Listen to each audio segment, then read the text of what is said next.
Gonzaga has yet to make a splash in the transfer portal. Could that change now that Cal guard Andrej Stojakovic is available?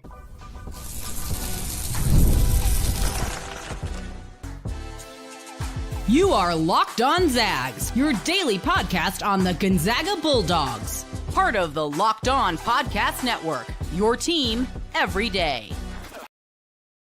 What is going on, y'all? Welcome into the Locked On Zags podcast, part of the Locked On Podcast Network, your team every day. I'm your host and longtime Gonzaga podcaster, Randy Patton, here to bring you news and updates on all things Zag athletics. Today's episode of Locked On Zags is brought to you by Game Time. Folks, download the Game Time app, create an account, and use code LOCKEDONCollege for $20 off your first purchase.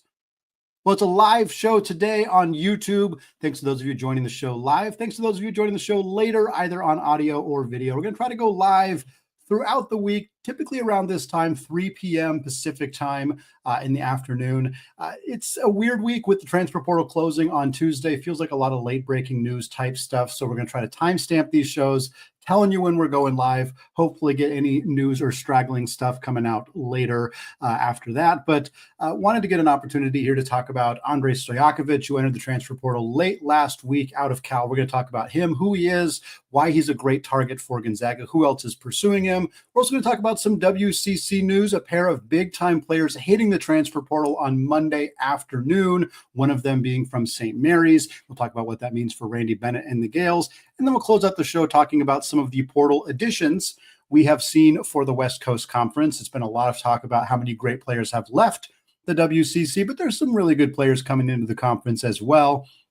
We're going to talk about that to close the show. But we got to start with the news that came out, I believe, on Friday, if not, maybe it was Thursday. Andrej Stojakovic from Cal, previously at Stanford, entered the transfer portal, immediately became one of the 5-10 best players available in the transfer portal. So we're going to talk about him. He's a 6'7" guard from Carmichael, California. He is, of course, the son of 3-time NBA All-Star Peja Stojakovic. When he was first a high-level high school prospect, it made everybody feel very old that Peja Stojakovic's son was a high school player and now is, of course, a college player and a potential future NBA player. He was a 5-star prospect out of high school, a top 25 prospect in the class of 2023, according to 247 Sports' composite rankings. He was also a McDonald's All-American.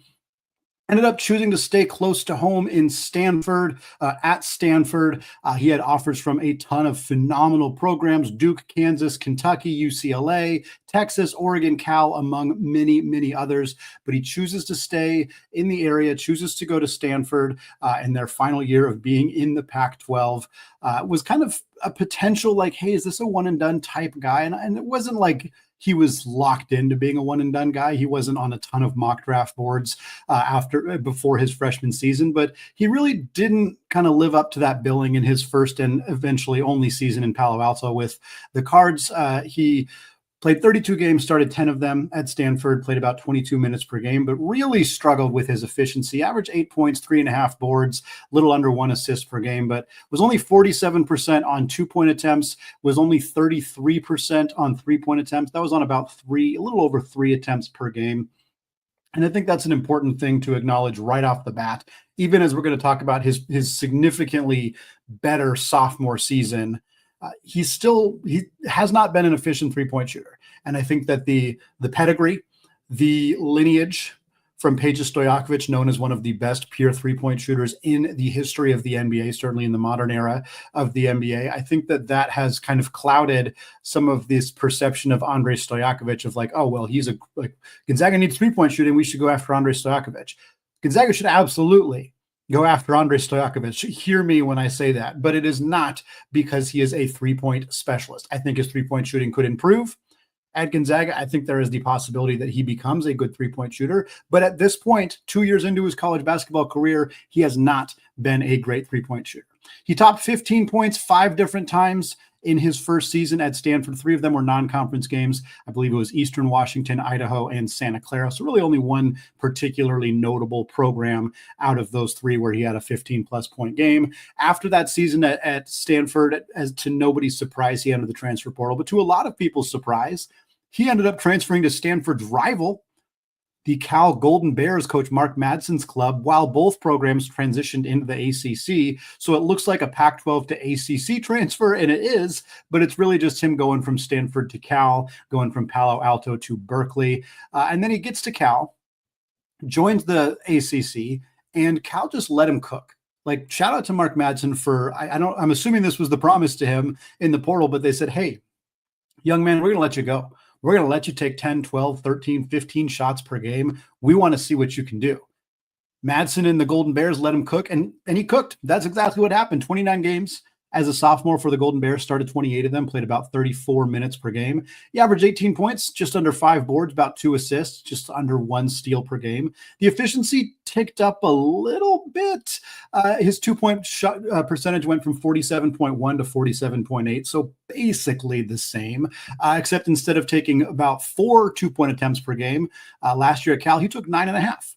And then as a three-point shooter, he went from 32.7% as a freshman to 31.8% as a sophomore. So a little bit worse, but within a single percentage point. So basically the same as well. And while his 2-point percentage, or his 2-point volume of attempts doubled, his 3-point only went up a little bit. He attempted 3.3 three-pointers as a freshman and 4.4 three-pointers per game as a sophomore. So we didn't see his volume as a 3-point shooter increase dramatically, and the percentage stayed in that low 30s range.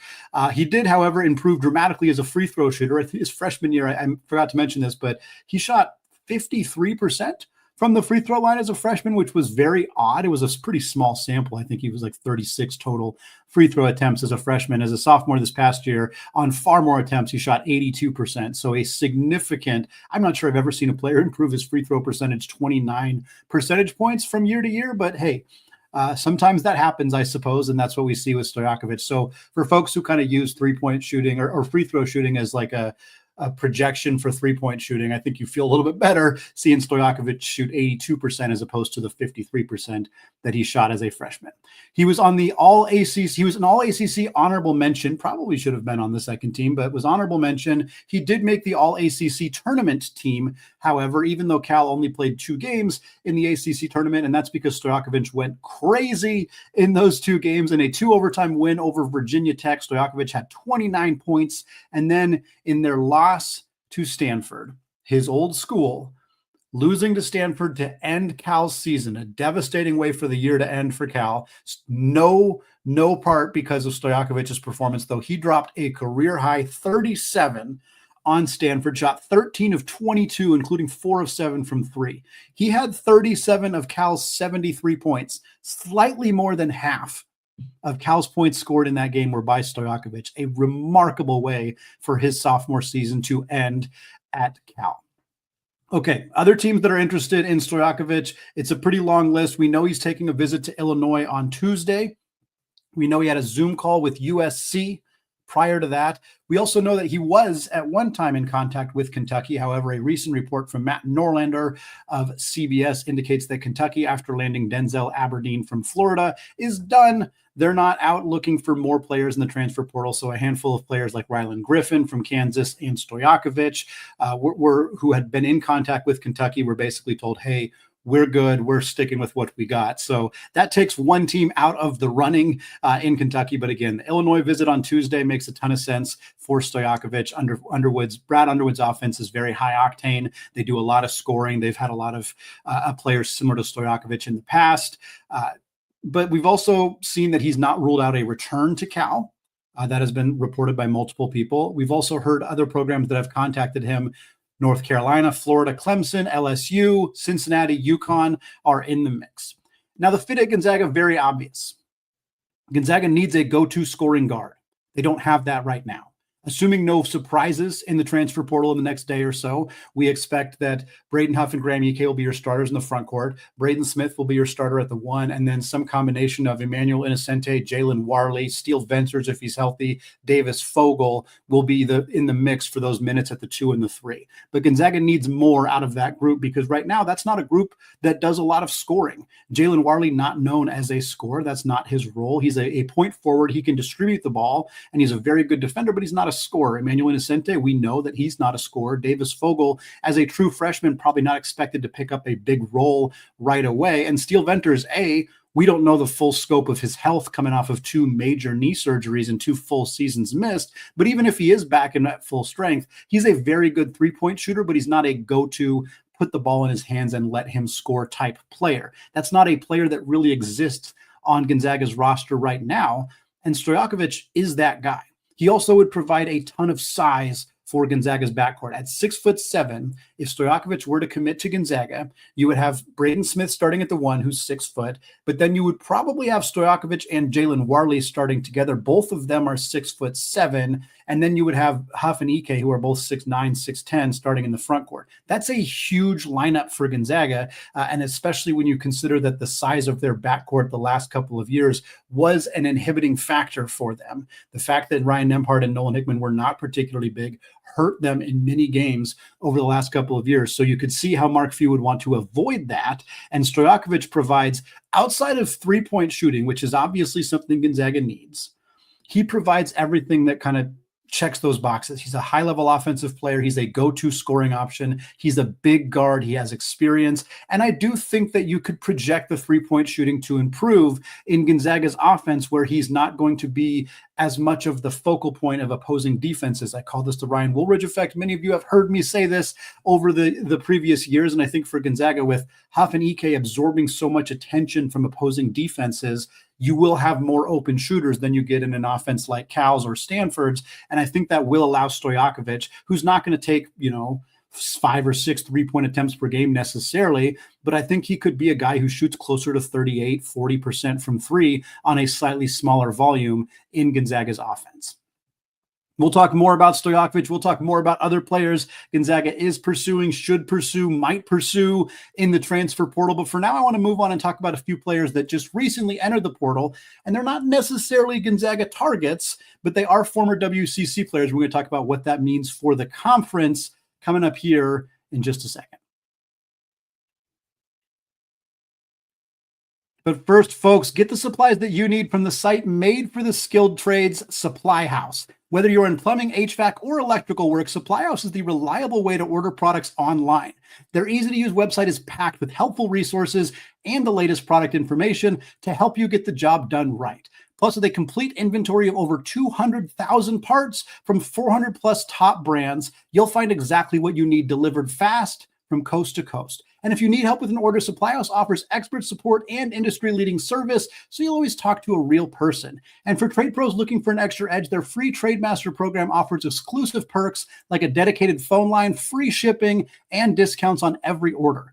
Thousands of skilled professionals are already taking advantage, so now it's your turn. Join the TradeMaster program today at supplyhouse.com/TM and start ordering plumbing, HVAC, and electrical supplies with just a few clicks. Plus, use promo code SH5 for 5% off your first order. That's supplyhouse.com.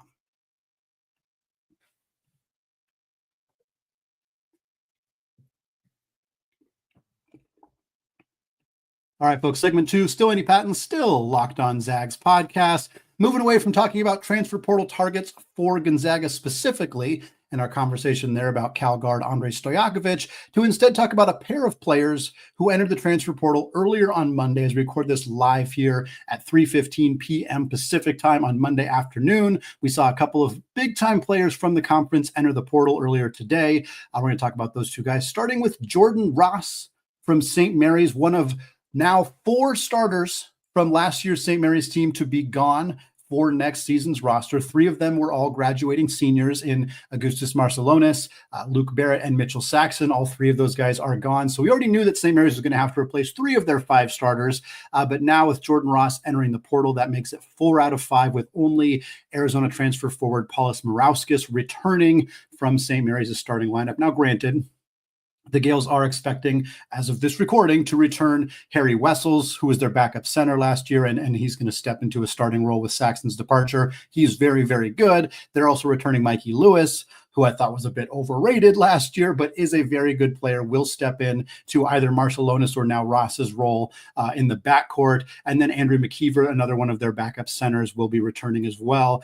So it's not like they're losing their entire team or anything that dramatic for them, but 4 out of 5 starters is a pretty hefty load to have to replace for Randy Bennett and the Gales. And Jordan Ross was a player that they were really kind of going to rely on in a significant way. Ross and Lewis, I think, was the projected backcourt pairing for this team in the post-Marcelonis era. And now Ross is out the door, hitting the portal. He averaged about 8 points, 3 boards, 2.5 assists last year, started all 35 games for the Gales. I think St. Mary's was one of like 2 teams in college basketball that had the same starting lineup the entire season, which is just remarkable, not just from a, the coaching staff didn't tinker, didn't make any changes, but obviously for everybody to stay healthy for every single game is pretty remarkable, not something you see all the time. So for a team that had the same starting lineup every single game, to have 4 of those players out the door is not good for them. Ross, again, very solid player for this team last year. Was not a great three-point shooter, a little under 30%, only 42% on 2-pointers. Just not a very efficient scorer. And unfortunately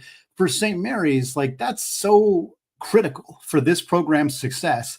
You need to be an efficient scorer in that offense because they play at this slow pace, very methodical. They make you take a long time with the basketball. They themselves take a long time with the basketball. And for that style to succeed, you have to either force a ton of turnovers, which St. Mary's is okay at, but it's not really their MO, or you have to be hyper efficient offensively. The best versions of St. Mary's have had very good low post scorers as well as solid 3-point shooters, the Emmett Nars, the Joe Rayhans, as well as the Jock Landales, the Omar Samhans, Matthew Dellavedovas, et cetera, et cetera. And last year's team, which was very good, mind you, was kind of not as efficient as we've typically seen. And Ross was kind of part of that equation for this team. And so he's now out the door. I'm very curious where he's going to land, what it's going to look like for him.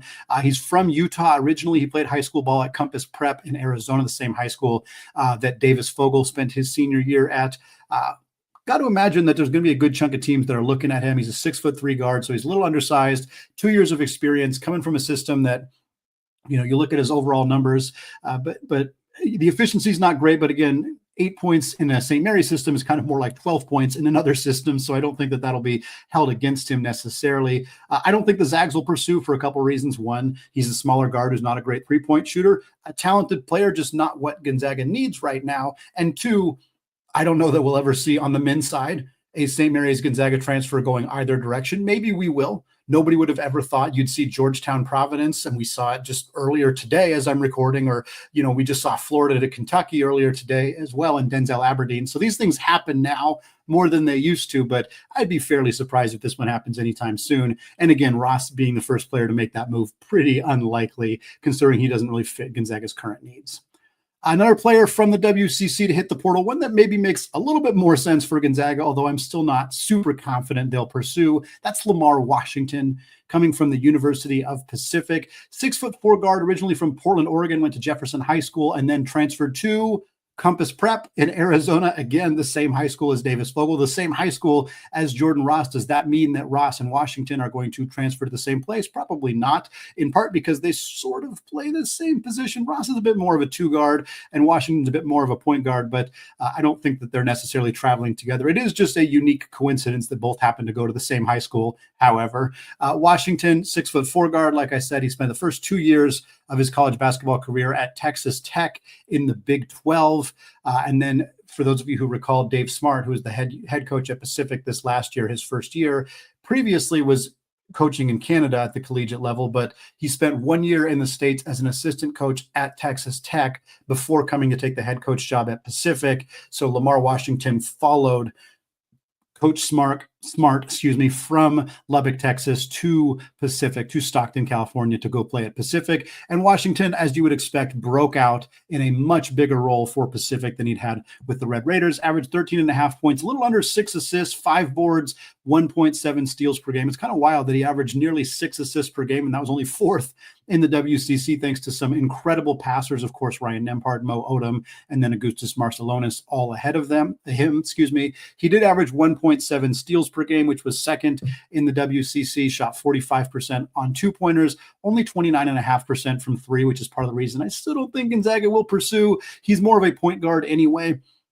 And while I think that Gonzaga would be happy finding 2 point guards to play together the way that they have in the past with Jalen Suggs and Andrew Nembhard, or Josh Perkins and Nigel Williams-Goss. I think they're a bit more hesitant right now, in part because these small guards didn't really work in previous eras. And I think if they wanted to do that, they could kind of use Jalen Warley as like their de facto number 2 point guard. He was kind of a point forward playmaking type guard, and he's 6'7", so I think you'd rather have a little bit of size in that lineup. Washington, though, is a prolific scorer, especially when he wants to be, especially apparently when he was playing the Cougars of Washington State. He hung 40 on Wazoo, including a game winner. Pacific only won 4 games in the WCC last year, but 2 of them were against Washington State. Lamar Washington also had a near triple-double at Portland, 14 points, 12 assists, and 9 rebounds. He had multiple double-doubles with points and assists this past year as well. He earned all WCC second-team honors. He led the WCC in turnovers, not great, but he was second in steals, 4th in assists, 15th in points, 6th in total minutes played. Just a tremendously talented player for Pacific, a big loss for the conference. He's somebody who already has that high major experience. While he didn't do a ton at Texas Tech necessarily, I think the fact that he has that experience, he had this big season at Pacific, it's going to land him somewhere nice. And I think that we've already seen so many of these high-profile SEC, Big 12 type teams have worked really hard to fill their rosters nearly complete. So I do wonder, these guys who are entering the portal so late, if that's going to hurt them a little bit in terms of finding the right landing spot. But I'm not too concerned for Lamar Washington. I think he's going to find himself a nice spot. A couple other players who've entered the portal from the WCC: Elijah Fisher, Washington's teammate at Pacific; Vukasin Masic from the University of Portland; Boubacar Coulibaly entered the portal earlier today on Monday from Pepperdine, a good shot blocking big for them. And we've talked about Malik Thomas from San Francisco before, but he still has yet to commit. So we're keeping a close eye on what might happen with Malik Thomas. While we haven't seen where he's going to commit, we do have some other WCC stars who have landed elsewhere in the transfer portal. We're going to talk about the rest of the group that's landed at Power 5 conference programs, as well as some Power Conference players who have swung into the WCC for next season. We got all that and more coming up here in just a second. But first, folks, there's nothing like the atmosphere of an NBA playoff game. Every bucket, every defensive stop, every moment feels huge. And it's electric in the arena. And with Game Time, you can be part of it without all the stress of last-minute ticket hunting. Game Time makes it fast and easy to get playoff tickets, even when demand is sky high. The prices on the Game Time app actually go down as you get closer and closer to tip-off. So here's why I use Game Time. First, you can save up to 60% buying last-minute tickets for sporting events, as well as concerts or comedy shows or theater. You can also use their all-in pricing, which means no surprise fees at checkout. What you see is what you pay. For you NBA fans, particularly you NBA fans in the Oklahoma area, Brandon Clark and Memphis taking on Chet Holmgren and the Thunder of Oklahoma City in Oklahoma City on Tuesday. Tickets start at just $52 on Game Time. So if you want to make some last-minute plans to head out to the arena, take the guesswork out of buying tickets by using Game Time. Download the Game Time app now, create an account, and use code LOCKEDONCollege for $20 off your first purchase. Again, create an account, redeem code LOCKEDONCollege for $20 off. Terms apply. Download Game Time today. Last minute tickets, lowest prices, guaranteed.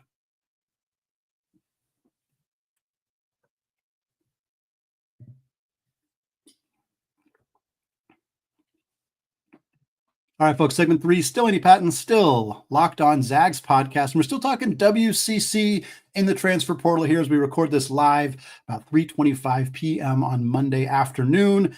A little more than 24 hours, like 30-ish hours until the transfer portal officially closes on Tuesday night. We're going to have another show on Tuesday with any updates that may happen in the next 24 hours or so. And then, of course, on Wednesday's show, we'll talk about the official closing of the transfer portal, what it means for Gonzaga's roster, who's gone, who stayed, etc. We'll get all that coming your way later this week. For right now, though, we just talked about Jordan Ross and Lamar Washington from St. Mary's and Pacific, respectively, who have entered the transfer portal. And now what I want to do is talk about some players who departed the WCC in the transfer portal, who have landed at Power 5 programs. And then we're also going to flip it and talk about players who have left Power 5 programs and now landed in the WCC. This is the second time we've done this year. We talked about, I think, 9 players who had already transferred and committed two power conference programs, including Mikey Ratai from Oregon State to Baylor, Austin Rapp from Portland to Washington. I know those were a couple of them. There's many others as well, but I've kind of got a new updated list for some players who we haven't talked about yet, but who have landed somewhere else. 3 of them coming from Oregon State. I think Oregon State has now put 5 or 6 players who were on last year's roster at different power conference programs. What a devastating just turn of events for Oregon State, coming off of what was a surprisingly effective year under Coach Wayne Tinkle. They had a really talented roster, brought in some pieces that really fit together well, developed some talent that was international, that was kind of, for lack of a better word, cheap in terms of NIL money, turned those players into really solid players, and then they all left for bigger paydays. I don't blame the players by any stretch. I'll never blame a player for going out and getting money. Seriously, I don't think that there's anything wrong with players wanting to do that. There's a lot wrong with the system. I don't think that's a hot take at all. And it's unfortunate that programs like Oregon State and Washington State, and really the rest of the WCC, are being punished for developing talent. For Oregon State, we already talked about Mikey Ratai departing. Nate Kings departed as well. He went to Syracuse. So those are 2 of their losses. They also lost DeMarco Minor, who they call Polo, who was very good at the point guard position for them. He transferred to Pitt. Parsifala, their starting center, who did some serious work against Gonzaga in the first game in Corvallis. He went to Oklahoma State. And then I think he was a backup guard, wing, 3-point shooter, Laterius Lilavicius, transferred to TCU. So a couple guys landed in the Big 12, and then Minor following Nate Kings into the ACC. Nate Calmise, the starting point guard for Washington State, who'd previously been at Washington. He's doing the Hunter Salas approach. He's going to Wake Forest. We've seen Wake Forest have a ton of success with transfer guards in the previous years, including, of course, Hunter Salas and Tyree Appleby and Jake LaRavia and a handful of others as well. So Calmise hoping to be the next in that line. And then a pair of players from the University of San Diego, from Steve Lavin's club. Steven Jamerson, who was one of the best rebounders in the conference, is transferred to UCLA to be a backup center out there. And then Santiago Truett, who had a nice year for the Toreros, is transferring, joining Mo Odom from the WCC and transferring to Bobby Hurley and the Sun Devils of Arizona State, another player jumping into the Big 12 from the WCC. Now, a quick look at some players who have transferred into the WCC from the Power Conference level. I think these are all of them that we haven't talked about up to this point. The highest ranked player who has transferred into the WCC, this is according to Evan Miyakawa's website, which does a tremendous job of ranking all the players available in the transfer portal. The highest ranked player joining the WCC is Guillermo Diaz-Graham, who's transferring from Pitt to San Francisco, joining Chris Gerlofson and the Dons. He's a 7-foot senior who averaged about 6 points, 5 boards, was incredibly efficient last year on 2-point attempts, about 67%. He's also a willing 3-point shooter, not a super high percentage 3-point shooter, but we know that San Francisco loves to have bigs who can shoot. So this is a very slam dunk addition for those Dons. Isaac Jack transferred from Dayton to Pacific. Isaac Jack is Canadian, so no surprise he follows Dave Smart out to Pacific, who is, again, a legend in the Canadian college coaching circle. Jack averaged about 3 points, 2 boards, was 75.5% on 2-pointers in his 2 combined seasons at Dayton. We also have a player going from the seldomly used player in the Big Ten transferring to Santa Clara. That's the story that we had with Brandon Pajemski, who then blossomed into a superstar for the Broncos. First-round pick, has had a productive NBA career up to this point. I'm not saying that's going to happen with Garrig Normand here, but he does transfer from Michigan State to Santa Clara. Normand was a 6'5" guard, top 100 prospect in the 2023 class, redshirted his first year. Last year only played 13 games and only actually played 26 total minutes in those 13 games, had 8 total points, 3 total assists. Again, I'm not saying he's the next Brandon Pajemski, but nobody thought Brandon Pajemski was going to be Brandon Pajemski. And if anybody can get the most out of a seldom used guard in the WCC, I'm banking on Herb Sendek being the guy who can get it done. Next up, we have Rodney Brown Jr., a California native who was at Virginia Tech this last year, who is transferring all the way back home to LMU. He actually started his career at Cal, averaged 3.5 points in 14 minutes per game as a freshman. Then last year as a sophomore at VTech, 4 points in 15 minutes per game. So pretty similar production between those 2 years. Now he's going to join the Lions of LMU, who lost a lot of talent in the portal, including starting guard Will Johnston, who's transferred to Richmond. So they got some minutes to go around in the backcourt. Rodney Brown likely going to take a handful of those. And then we got Alexander Gavlyugov. Man, I am Gavaleguv, I think is how you pronounce that. I'll have to look it up to make sure I get that right. He's transferring from Villanova to Santa Clara, 6-foot guard from Bulgaria. He had just 4 appearances last year for Villanova, but he was a high-profile international prospect when he first went to Villanova. So again, somewhat similar situation to Garrig Normand, in terms of a seldom-used power conference guy transferring to Santa Clara. Again, we've seen this movie before. Perhaps Herb Sendek's got something on his hands with either of these 2 guys next season.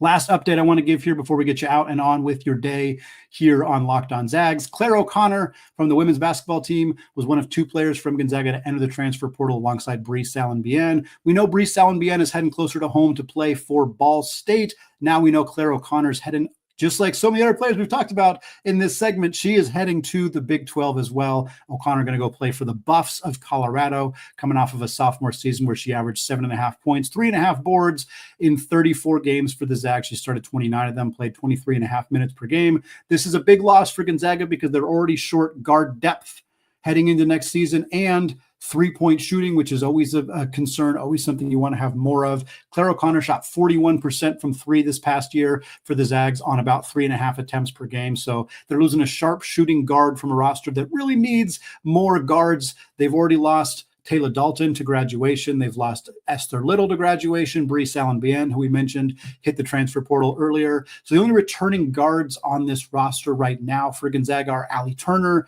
who of course had a prolific freshman year, led the WCC in 3-pointers, set a Gonzaga freshman record for made threes in a season. Inez Betancourt, who was kind of up and down in her first season in Spokane, but she's going to take on a bigger role next year, most likely. And then 2 seldom-used guards, Vera Gunadin and Cristobal Osorobo, who both came off the bench and played seldom last year. Now, they also have added Taryn Gardner from Boise State, a Spokane native, who averaged 3.5 points per game last year for the Broncos. So they do have some depth coming in, but losing O'Connor is a tough one for this Gonzaga team. She goes to Colorado to go play for one of their assistant coaches, Taylor Carr, who actually spent 2 years playing at Gonzaga about a decade ago. So a little connection there between O'Connor and Carr, both transfers who actually Carr started at Kansas State. So both players who've played in the Big 12 and also played at Gonzaga. Now they're going to be working together, Carr as the assistant coach for the Buffs. All right, folks, that's going to wrap it up for me today here on the Locked On Zags podcast. Folks, thank you so much for making the show your first listen or your first watch of the day. Special shout out to the everyday listeners. Special shout out to those of you hanging out live. We'll be back doing this 24 hours from now on Tuesday at around 3 p.m. And then we'll have a show up on Wednesday once the transfer portal is officially closed. Take a look for that out in your feeds. Thanks again, folks. Have a fantastic rest of your day. And as always, go Zags.